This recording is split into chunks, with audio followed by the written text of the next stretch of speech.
एक बार फिर इंदौर में कोरोना मरीजों की संख्या बढ़ने लगी, जिसके लिए क्राइसिस मैनेजमेंट की बैठक हुई, जिसमें कुछ आवश्यक निर्णय लिए गए। बैठक में सर्वसम्मति से निर्णय लिया गया है कि मास्क अनिवार्य रूप से लगाना और इसका सख्ती से पालन कराया जाएगा। मास्क नहीं लगाने वालों के विरुद्ध दंडात्मक कार्रवाई की जाएगी। साथ ही शादी समारोह, अंतिम यात्रा आदि आयोजन सीमित संख्या में रखे जाएँ। होटल, रेस्टोरेंट आदि में भी सीमित संख्या में ही लोग जाएँ तथा इसका सख्ती से पालन कराया जाए।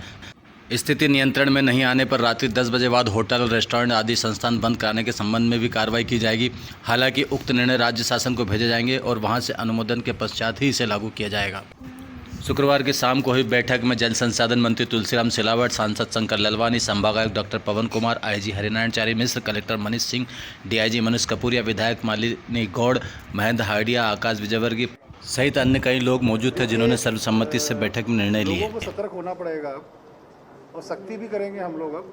और चाहे रेस्टोरेंट हो, चाहे ओपन एरिया से कार्यक्रम हो, बड़े क्षेत्रों में जो कार्यक्रम नए नए हो रहे हैं, जिनकी शादी विवाह एक बार आवश्यक कार्यक्रम में आता है, किंतु बहुत सारे कार्यक्रम सामाजिक, धार्मिक, राजनीतिक इस तरह के होते हैं जो आवश्यक कार्यक्रम में नहीं आते हैं, उनको अलाउ नहीं किया जाएगा। जितने भी धार्मिक ये बहुत सारी कथाएँ चल रही जिलों में, इन सबको हम लोग अलाउ नहीं करेंगे बिल्कुल। ये अभी स्थगित रहेंगे सब आगे जब अग्रिम समय तक तो कंट्रोल नहीं होता है। और लोगों को सतर्क भी होना पड़ेगा। हम लोग ये सब चीज़ कर रहे हैं जनता के हित के लिए, और जनता को समझना पड़ेगा ये कि अवेयरनेस सभी में है मास्क की, उसको लगाना ही पड़ेगा उनको। इसका बचाव केवल मास्क से हो सकता है। जो वैक्सीनेशन ड्राइव चल रही है, हम लोग जैसे इस समय 60+ और 45 से 59 जो कोमॉर्बिड हैं उनके लिए ड्राइव चल रही है। 100% लोग वैक्सीनेशन कराएं। वैक्सीनेशन बहुत इंपॉर्टेंट है, क्योंकि कोरोना का स्ट्रेन अलग अलग फॉर्म में आता रहेगा ये, इसलिए वैक्सीनेशन बहुत इंपॉर्टेंट है। उसी से सब बचाव होता है इसका।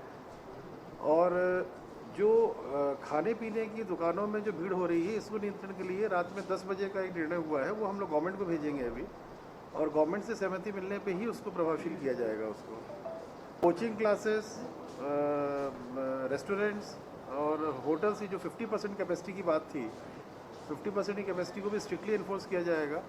अगर कहीं रेस्टोरेंट 50% कैपेसिटी ज़्यादा चलता पाया जाएगा, उसको सील किया जाएगा। उसको कोचिंग इंस्टीट्यूट कहीं 50, अभी कोचिंग इंस्टीट्यूट सारी भर के चल रही है। जो इन्फॉर्मेशन कई जगह हम लोग आई, कई लोग ऐसा कर रहे हैं, क्योंकि जिस प्रकार से हॉस्पिटल्स में भी लोगों की भर्ती हो रहे हैं इस समय, तो उसमें देखते हुए सभी को सतर्क होने की ज़रूरत है। प्रशासन भी सख्ती करेगा, और थोड़ी सतर्कता अगर जनता रख लेगी तो किसी प्रकार की भी लॉकडाउन टाइप की स्थिति निर्मित नहीं होगी। और अगर इसको लापरवाही की जनता ने, जो हम लोग बोल रहे हैं, अगर नहीं उसको उन्होंने समझा सुना, तो स्थिति और ख़राब हो सकती है। महाराष्ट्र के कुछ शहरों में लॉकडाउन की स्थिति निर्मित हुई है, उससे बचने के लिए सब सख्ती करना जरूरी है। सरकार के अब निर्देश है कि 60 से ऊपर के सभी लोग और 45 से ऊपर के कोमॉर्बिडिटी वाले जो हमारे लोग हैं, उनको वैक्सीनेशन कराना है। इस संबंध में मैं आप लोगों से भी निवेदन करूंगा, इसको ज़्यादा से ज़्यादा प्रसारित करें। वैसे हमारे सभी सेशन में लोग आ रहे हैं, अभी कुछ NGOs भी इसमें जुड़े हैं। हम भी जन जागरण करेंगे कि ज़्यादा लोग जुड़ें, क्योंकि जितना वैक्सीनेशन होगा साइकिल उतना जल्दी टूटेगा। आप लोगों से भी निवेदन है कि आप लोग भी स्वयं के परिवार में भी और जनता में भी आप मीडिया के माध्यम से मैसेज दें कि वैक्सीनेशन के लिए और अधिक लोग आए। अभी 10-12 हज़ार पर डे है, यह संख्या और बढ़ेगी तो जल्दी हम लोग एक हार्ड इम्यूनिटी या साइकिल तोड़ने की स्थिति में आएंगे। Thank you.